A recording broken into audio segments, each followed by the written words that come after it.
So welcome dear students. हमारा आज का टॉपिक है laws of photo electric emission. जो फोटो इलेक्ट्रिक इफेक्ट आपने पढ़ा और उसमें हमने देखा कि लाइट जब इंसिडेंट होती है किसी मेटल सरफेस के ऊपर तो वो कुछ इलेक्ट्रॉन्स वहाँ से एमिट करती है, जिसे हम फोटो इलेक्ट्रिक एमिशन कहते हैं। लेकिन कौन सा इलेक्ट्रॉन एमिट होगा, कैसे एमिट होगा, कब एमिट होगा और किस एनर्जी के साथ एमिट होगा, उसके कुछ लॉज हैं, रूल्स हैं, तो वही आज हम स्टडी करेंगे। तो what is the first rule, first law? First law कहता है कि जो आपकी जो लाइट है, लाइट वेव जो इंसिडेंट हो रही है, क्या हो रही है? इंसिडेंट हो रही है किसके ऊपर? मेटल सरफेस के ऊपर। On the incident on the metal surface, that light wave must have some minimum frequency,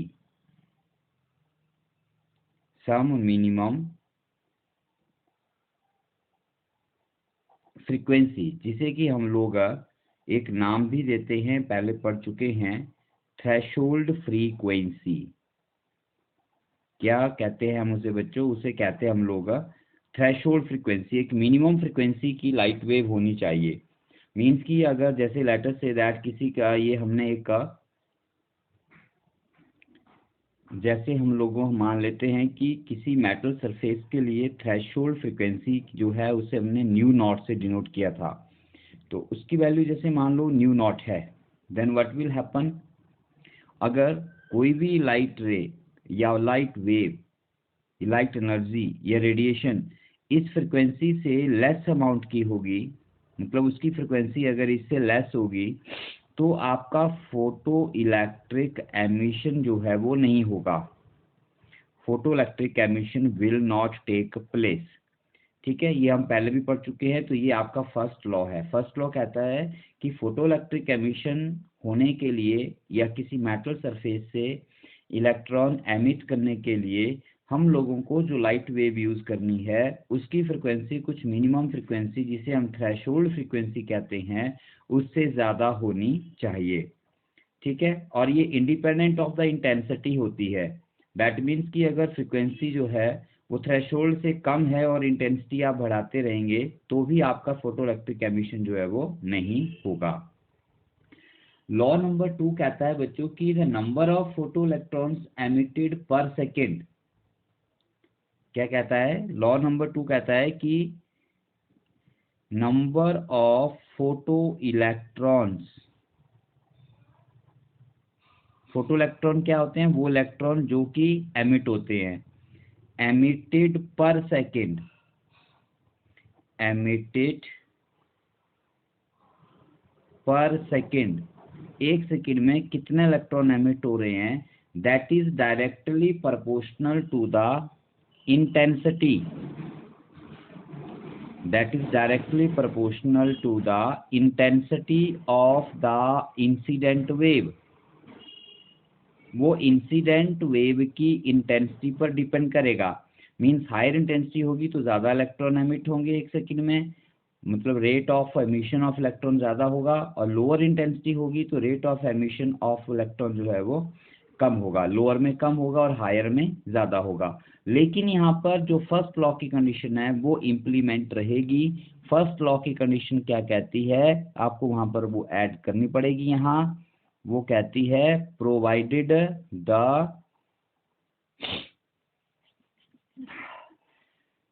frequency should be greater than the threshold frequency. Frequency जो है वो थ्रेशोल्ड फ्रीक्वेंसी से ज़्यादा होनी चाहिए। ठीक है, तो सेकंड पॉइंट कहता है कि कितने इलेक्ट्रॉन एमिट हो रहे हैं एक सेकंड में, means rate of emission of electron जो है, जिन्हें कि हम फोटो इलेक्ट्रॉन कहते हैं, वो directly proportional to intensity of the incident wave होते हैं। नंबर 3, थर्ड लॉ कहता है कि maximum kinetic energy of emitted photo electron. क्या कह रहा है? काइनेटिक एनर्जी, मैक्सिमम जो इलेक्ट्रॉन एमिट होगा उसको एनर्जी के साथ एमिट होता है, उसमें कुछ एनर्जी होती है, तो वो मैक्सिमम कितनी एनर्जी गेन कर सकता है या कितनी हो सकती है, तो वो थर्ड लॉ में कहा गया है कि maximum energy of the photoelectron emitted is directly proportional to the frequency, is directly proportional to the frequency. frequency किसकी, obvious किसकी होगी, frequency of the incident wave, frequency of the incident wave. जो incident wave है उसकी frequency higher होगी तो electron भी higher kinetic energy के साथ एमिट होंगे, और अगर फ्रिक्वेंसी लो होगी तो लोअर काइनेटिक एनर्जी के साथ एमिट होंगे। ठीक है, और लेकिन यहाँ पर भी जो कंडीशन एक थ्रेशोल्ड वाली कंडीशन है वो यहाँ पर भी इम्प्लीमेंट रहेगी कि जो फ्रिक्वेंसी यहाँ पर, जिस फ्रिक्वेंसी की लाइट वेव इंसिडेंट हो रही है उसकी फ्रिक्वेंसी थ्रेशोल्ड से ज़्यादा ही होनी चाहिए। ठीक है, and law number 4 means fourth point is कि the process of photo electric emission, the process of photo electric emission, the process of photo electric emission is instantaneous, is instantaneous. Instantaneous means ये बहुत sharp होता है, एकदम से हो जाता है, इंस्टेंटली हो जाता है, एकदम से हो जाता है। इसमें कितना टाइम लगता है, इसमें लगता है 10⁻⁹ सेकेंड, 1 सेकेंड भी पूरी नहीं लगती है। मतलब कि जैसे ये मेटल सरफेस है और इसके ऊपर ये इलेक्ट्रॉन्स हैं और यहाँ से कोई फोटोन, लाइट वेव, फोटोन के बारे में भी पढ़ेंगे। लाइट वेव जैसे इस पर इंसिडेंट होती है 10⁻⁹ सेकेंड में, 1 सेकेंड से भी कम समय में यहाँ से इलेक्ट्रॉन क्या हो जाता है, एमिट हो जाता है। तो ये आपके laws of photo electric emissions हैं। ठीक है, मैं बार बार रिपीट नहीं करूंगा। अगर आपको कोई पॉइंट समझ नहीं आ रहा है बच्चों तो वीडियो को रिप्ले करके देख लीजिए और पॉइंट्स को अच्छे से समझिए, सो दैट कि वीडियो छोटा बने और अच्छा बने। ओके, सो अब हमारा नेक्स्ट टॉपिक है Einstein's photo electric equation. Einstein की फोटो इलेक्ट्रिक इक्वेशन क्या होती है। ठीक है, तो आइंस्टाइन की फोटो इलेक्ट्रिक इक्वेशन ड्राइव करने के लिए हम लोगों को पहले एक छोटा सा नया कॉन्सेप्ट है फोटोन, उसके बारे में जानना है कि फोटोन क्या होता है। ठीक है, फोटोन की कैरेक्टरिस्टिक्स भी आएंगी, वो हम नेक्स्ट टॉपिक में पढ़ेंगे, लेकिन अभी हम फोटोन के बारे में जान लेते हैं। तो फोटोन का जो कॉन्सेप्ट है वो प्लैंक्स ने दिया था। प्लैंक एक साइंटिस्ट है आपका, प्लैंक, जिसने प्लैंक्स हाइपोथेसिस, प्लैंक्स ने फोटोन का कॉन्सेप्ट दिया था। और प्लैंक ने कहा था कि जो लाइट वेव है उसकी हाइपोथेसिस कहती है कि लाइट वेव जो है उसमें जो एनर्जी होती है, ये हमने सबसे पहले जाना था कि लाइट वेव में एनर्जी होती है, सभी वेव्स एनर्जी कैरी करते हैं। तो प्लैंक्स ने कहा था कि लाइट वेव की जो एनर्जी है that is in the form of packets, in the form of packets of some fixed energy amount, fixed energy amount। ठीक है, कि जो लाइट वेव में एनर्जी है वो पैकेट्स की फॉर्म में होती है, not in continuous, not in continuous. Continuous मतलब कंटिन्यूसली मैनर में लाइट एनर्जी नहीं होती है, वो एक पैकेट्स की फॉर्म में एग्जिस्ट करती है। पैकेट्स की फॉर्म जैसे हम कह देते हैं कि लेटर से दैट हमारे पास 10 जूल एनर्जी का एक पैकेट है, तो अब किसी वेव में अगर एनर्जी है तो वो 10 जूल के पैकेट्स में ही एनर्जी एग्जिस्ट करेगी। दैट मीन्स उसमें या तो 10 एक फोटोन होगा लाइट वेव के पास तो एनर्जी 10 जूल हो जाएगी, 10 जूल हो जाएगी। अगर उसके पास 2 पैकेट्स हैं तो उसकी एनर्जी जो है वो 20 जूल हो जाएगी। अगर उसके पास 3 पैकेट्स हैं तो उसकी एनर्जी जो है वो 30 जूल हो जाएगी। लेकिन उसके पास कोई हाफ पैकेट नहीं होगा या पैकेट का फ्रैक्शन अवेलेबल नहीं होगा, मतलब उसके पास 11 जूल, 12 जूल या 15 जूल इस तरह की जो एनर्जी है वो अवेलेबल नहीं होगी। एनर्जी पैकेट्स की फॉर्म में अवेलेबल होती है और उन पैकेट्स को प्लैंक्स ने एक नया नाम दिया। क्या नाम दिया? फोटोन। क्या कहा उसे? उसे कहा फोटोन। तो सिंपल वर्ड्स में हम लोग फोटोन को क्या कहते हैं? फोटोन को कहते हैं, photon is the packet of energy. Photon is the packet of energy. अब एक फोटोन में कितनी एनर्जी होती है? जैसे लेट अस से दैट ये कोई लाइट वेव है, तो लाइट वेव की वेवलेंथ मान लीजिए लैम्डा है और उसकी फ्रिक्वेंसी न्यू है। तो प्लैंक्स ने कहा कि एक लाइट वेव में जो एनर्जी है वो एक पैकेट में जो एनर्जी है किसी भी लाइट वेव की जो न्यू फ्रिक्वेंसी के साथ ट्रैवल कर रही है, तो उसमें जो एनर्जी है वो h इंटू न्यू के बराबर होती है, जहाँ पर h हमारा प्लैंक्स कांस्टेंट है, जिसके बारे में हम लोगों ने पहले स्टडी किया हुआ है +1 क्लास में।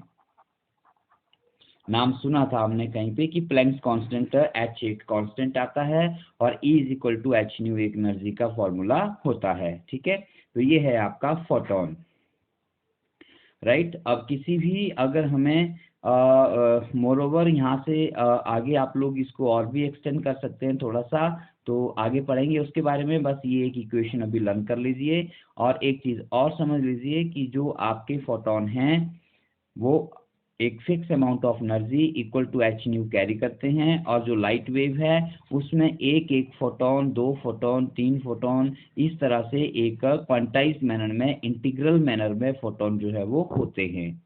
ठीक है, अब हम आगे चलते हैं। तो अब हम वापस अपने क्वेश्चन पर आते हैं, Einstein photoelectric equation. Photoelectric effect को एक्सप्लेन करने के लिए आइंस्टीन ने फोटोन के कॉन्सेप्ट को कंसिडर किया। ठीक है, तो उसने कहा कि अगर लाइट का कोई एक हमारे पास फोटोन है, then one photon has energy, one photon has energy E is equal to h nu. ये प्लैंक्स ने कहा था और आइंस्टीन ने इसको आगे कंसिडर किया और कहा कि जब इस एनर्जी का कोई एक फोटोन, जैसे मान लीजिए ये हमारे पास कोई मेटल सरफेस है और ये सरफेस के ऊपर हमारे पास इलेक्ट्रॉन्स हैं, तो यहाँ से कोई एक फोटोन यहाँ पर इंसिडेंट होता है, तो ये जो फोटोन आ रहा है इसकी एनर्जी हम लोग एच न्यू मान लेते हैं।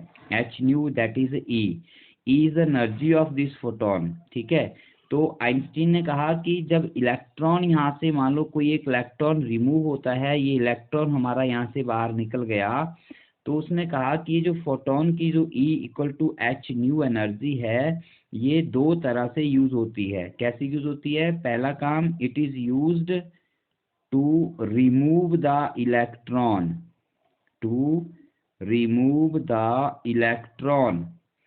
इलेक्ट्रॉन को सरफेस से रिमूव करने के लिए एनर्जी का काम होता है, जिसे कि हम लोग इलेक्ट्रॉन का वर्क फंक्शन भी कहते हैं। फर्स्ट लेक्चर में हमने पढ़ा था, energy required to remove the electron is known as work function, जिसे हम 5 नॉट से डिनोट करते हैं। ठीक है, तो जितनी फोटोन की एनर्जी होती है उसका कुछ पार्ट जो है वो आपका as a work function use हो जाता है, मतलब कुछ एनर्जी जो है इलेक्ट्रॉन को रिमूव करने में चली जाती है। अब उसके बाद इसकी कुछ एनर्जी रह जाती है, मतलब सम पार्ट, कुछ पार्ट, सारा नहीं, कुछ पार्ट, जितना कर चाहिए सिर्फ उतना ही। ठीक है, अब अगर उससे ज़्यादा इसके पास एनर्जी है, ठीक है, अगर उससे ज़्यादा इसके पास एनर्जी है तो क्या होगा? जो रिमेनिंग एनर्जी है वो इलेक्ट्रॉन को मिल जाती है और वो उसकी क्या बन जाती है? काइनेटिक एनर्जी बन जाती है। ठीक है, तो इसका मतलब यहाँ पर आइंस्टीन ने law of conservation of energy लगा दिया और उसने कह दिया कि एनर्जी ऑफ फोटोन, ठीक है, is equal to work function. Work function means energy required to remove the electron, plus जो रिमेनिंग हो गई वो हो जाएगी आपकी kinetic energy of the removed electron. जो इलेक्ट्रॉन रिमूव हुआ उसकी काइनेटिक एनर्जी बन जाएगी। ठीक है, सो यहाँ से आगे क्या चलता है फिर?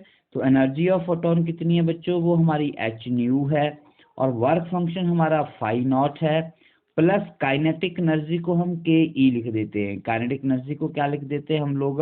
काइनेटिक एनर्जी लिख देते हैं। और काइनेटिक एनर्जी का हमारे पास एक फॉर्मूला भी होता है, हाफ एम वी स्क्वायर। क्या फॉर्मूला होता है? Half m v square. ठीक है, तो वो भी हम बाद में यूज कर सकते हैं। यहाँ पर एम क्या होगा आपका? एम होगा आपका मास ऑफ इलेक्ट्रॉन, और v क्या होगी? v होगी उसकी वेलोसिटी, जिस वेलोसिटी के साथ वो सरफेस से रिमूव होता है। ठीक है, लेकिन अब यहाँ पर हम एक स्पेशल केस स्टडी कर लेते हैं कि if electron is removed with zero velocity,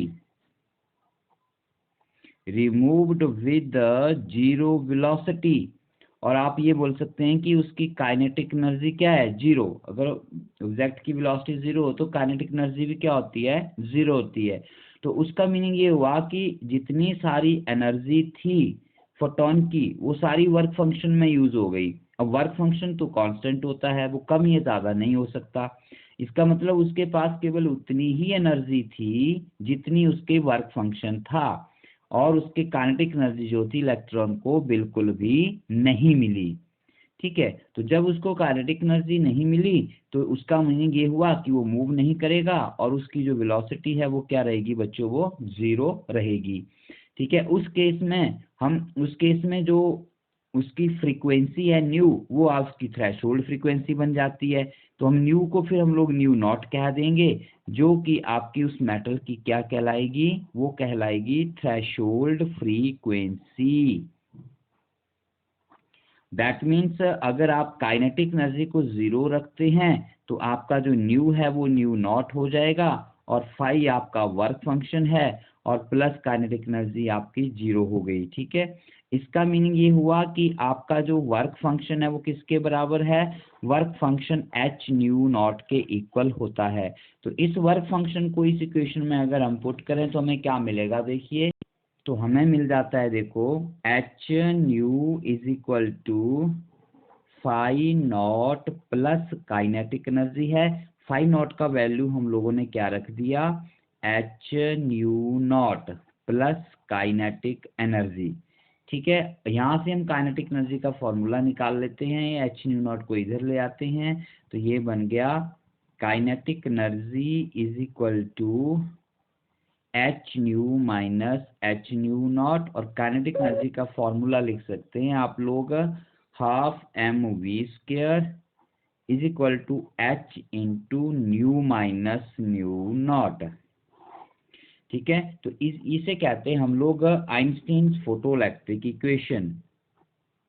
this is known as Einstein's photoelectric equation.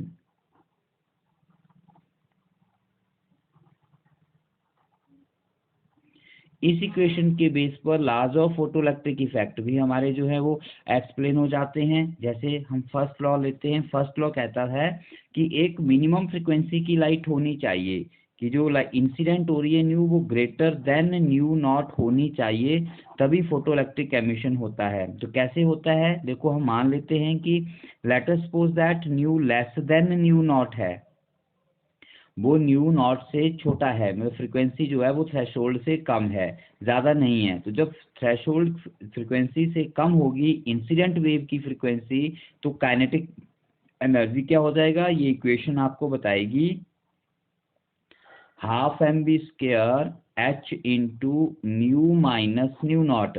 अभी जो न्यू है ये लेस देन न्यू नॉट है, तो छोटी टर्म में से बड़ी टर्म को सब्ट्रैक्ट कर रहे हैं तो नेगेटिव आंसर आएगा। That means less than zero होगा, मीन्स काइनेटिक एनर्जी आपकी क्या होगी? काइनेटिक एनर्जी नेगेटिव हो गई। तो बच्चों, नेगेटिव काइनेटिक एनर्जी तो आज तक हमने कभी पढ़ी नहीं और ना ही कभी पढ़ेंगे भविष्य में। ठीक है, तो दैट मीन्स कि काइनेटिक एनर्जी कभी नेगेटिव नहीं होती है। इसलिए आपकी जो इंसिडेंट लाइट का फ्रिक्वेंसी है वो थ्रेशोल्ड से कम नहीं हो सकता, और अगर वो कम है तो आपका फोटोइलेक्ट्रिक एमिशन जो है वो नहीं होगा। सेकेंड लॉ में हमने देखा था कि one photoelectron emits only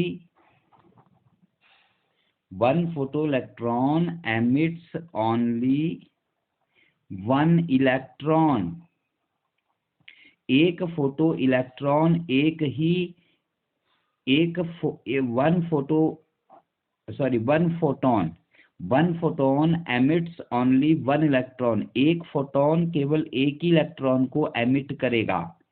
ठीक है, ऐसा क्यों होगा? ऐसा इसलिए होता है कि हमने पढ़ा कि जैसे ही हमारे पास एक फोटोन है यहाँ पर, तो एक फोटोन की जो एनर्जी है वो एक ही इलेक्ट्रॉन को एमिट करने में यूज हो जाती है सारी, और अगर कुछ एनर्जी बचती है तो वो उस इलेक्ट्रॉन को मिल जाती है, और कोई भी एनर्जी यहाँ पर फोटोन के पास नहीं रहती।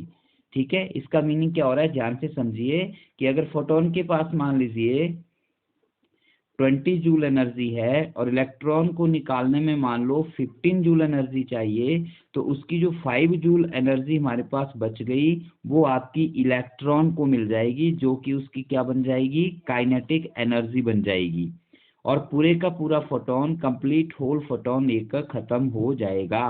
दैट मीन्स एक फोटोन एक ही इलेक्ट्रॉन को एमिट करेगा।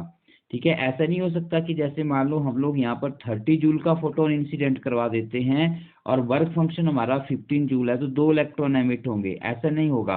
इलेक्ट्रॉन एक ही एमिट होगा 15 जूल का, और जो 15 जूल एनर्जी बचेगी वो जो एमिटेड इलेक्ट्रॉन है वो उसी की काइनेटिक एनर्जी बन जाएगी। ठीक है, इस बात को ध्यान से समझिए इस बात को कि remaining energy is supplied to the electron and it become kinetic energy of the electron. ठीक है, तो यहाँ से एक चीज क्लियर हो जाती है कि आपका जो rate of emission of electron है वो प्रोपोर्शनल टू इंटेंसिटी होगा। Intensity means number of photon, जितने ज्यादा फोटोन होंगे उतने ज्यादा इलेक्ट्रॉन आपके एमिटर होंगे। ठीक है, तो और इसी में हम लोगों ने एक पॉइंट ये भी पढ़ा था कि जो प्रोसेस है आपकी वो इंस्टेंटेनियस होती है। तो इंस्टेंटेनियस प्रोसेस क्यों होती है? क्योंकि यहाँ जो आपके कॉलिजन हैं वो आपके इलास्टिक कॉलिजन्स हैं। कौन से कॉलिजन है? इलास्टिक कॉलिजन हैं, जिसमें टाइम लैग बहुत ही कम होता है, बिल्कुल भी नहीं होता। तो ड्यू टू इलास्टिक कॉलिजन, किसका इलास्टिक कॉलिजन? इलास्टिक कॉलिजन है आपका फोटोन और इलेक्ट्रॉन का, और ये प्रोसेस इंस्टेंटेनियस होती है। इसलिए आपका जो जैसे ही फोटोन स्ट्राइक करेगा इलेक्ट्रॉन आपका रिमूव हो जाएगा। तो ये आपका आज का टॉपिक कंप्लीट हो जाता है। ध्यान से इसको देखिए, नेक्स्ट टॉपिक में हम इसके कुछ न्यूमेरिकल्स भी करेंगे।